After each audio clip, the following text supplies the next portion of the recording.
So first of all, you are right that NATO is a transatlantic alliance, Europe and North America, and we will remain a regional alliance. But the transatlantic region faces global threats. Security is not longer regional, security is global. So what happens in Asia matters for Europe, and what happens in Europe matters for Asia.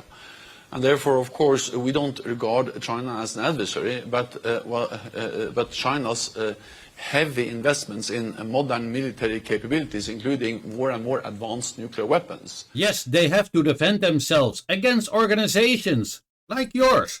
This is your favorite half Chinese. NATO is not a friendly organization. It never, ever has defended anything. Instead, it always was on the offense. Also, a good reminder, all the wars that NATO started, again, not defense, but actually started, were based on lies. And thus we can conclude that for whatever reason they gave, well, those reasons were false, so it really didn't matter to them anyways.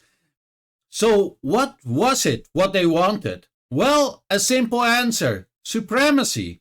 There's not a threat from China, as it is not in a war, not on the brink of a war, nor does it make anything that looks like it wants to go to war. As their budget is mainly defense and not offensive. We can say the same for NATO and or NATO states. On top of that, China's defense budget is just a fraction of the United States war budget.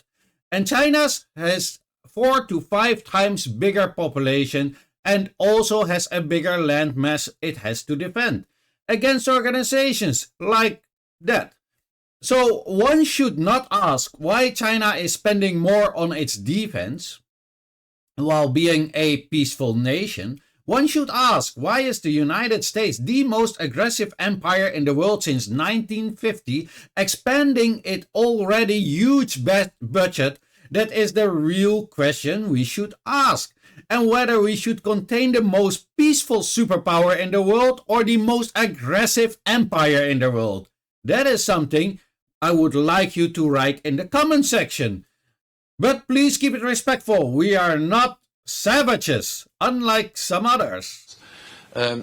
China's way of behavior, especially in the South China Sea, and the way China is actually violating core principles for NATO, democracy, the rule of law, journalism, freedom of expression, as we have seen in Hong Kong, all of that matters for NATO. What did I tell you about they always lie? First of all, yes, there are territorial disputes in the South China Sea, but it is nothing that they cannot handle diplomatically as long as you stay far, far, far away. Another question we should ask, almost everybody there has territorial disputes with each other. Not only with China, with each other. And some are even way more aggressive. For example, like Indonesia, no shade on them, who sunk many Vietnamese fisher boats. I believe it was 1,000 or so in just a year, right? So why don't they get the same attention as China does? Now, I'm not trying to throw shade on Indonesia, nor do I want NATO to have a look at them, but I show you the enormous hypocrisy and the exposure of their lies. Then we have Hong Kong, not sure what he is referring to. But if it is about freedom of speech, why not look at the EU? We don't even have freedom of speech. They even threaten TikTok. Then on top of that, Hong Kong is China. I do not see what role NATO has to do with that. There is freedom of speech probably more and better protected in Hong Kong than in Europe is today. As TikTokers are being arrested for talking about what's happening somewhere in the Middle East. Literally being arrested for speaking on that? And that's not a problem. So let me get this straight. We, living in the NATO states, no freedom of speech. No problem. No need to intervene. Chinese, living in China, no freedom of speech. Big problem. We must intervene. Do we see the hypocrisy here? In Russia last year, 400 people were arrested for things that they said on social media. 400 people in Russia. Obviously, this country is very different. How many people do you think were arrested in Britain for things they said on social media last year? Go on. Take a guess. I have no idea. 3,300. Really? Arrested for what they'd said on social media? Yeah. Maybe we should first give the correct example instead of telling others, do as we say, not as we do. As we have no right to speak on freedom of speech, as many things that I cannot speak here, I can speak about in China. And that includes Hong Kong. And we also have to understand that this is not about NATO moving into Asia, but it's about the fact that China is coming closer to us. This is just ludicrous. So they move thousands of miles out of their territory to the doorstep of China, even wanting a headquarters in Japan. Then project what they are doing on China, namely coming closer. Who is coming closer? You move over there, it is not China moving over here.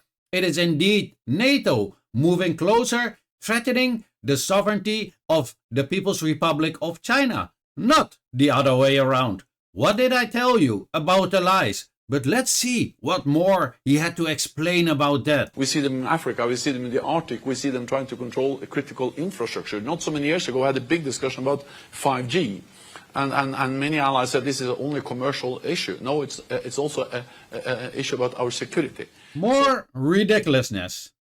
Now looking at the panel, I understand why they think that Africa is theirs or their business, but it really is not. China is building infrastructure that NATO states should have built when they were colonizing Africa for hundreds of years with an iron fist. China is rebuilding what NATO states have been destroying with their endless wars on other nations. The world chose for China because NATO states have been lying to them one time too many. Africa can do what it wants with its own states. It's none of your business. Why don't you be honest to the Africans and come up with a mutual beneficial business proposal? You know, the ones that China proposes. Make a better one. Oh yes, but you don't want to do that because then you have to invest real money. And your owners, the big corporates of America, don't like that as they want to keep that money in their own pockets and prefer to rob other nations from their wealth. That is why they have NATO. Anyways, that was it. Please let me know in the comment section what you think of this. If you enjoyed the video, please drop it a like, share, and if you have not yet, then follow. This was your favorite half Chinese, and as always, have a great day.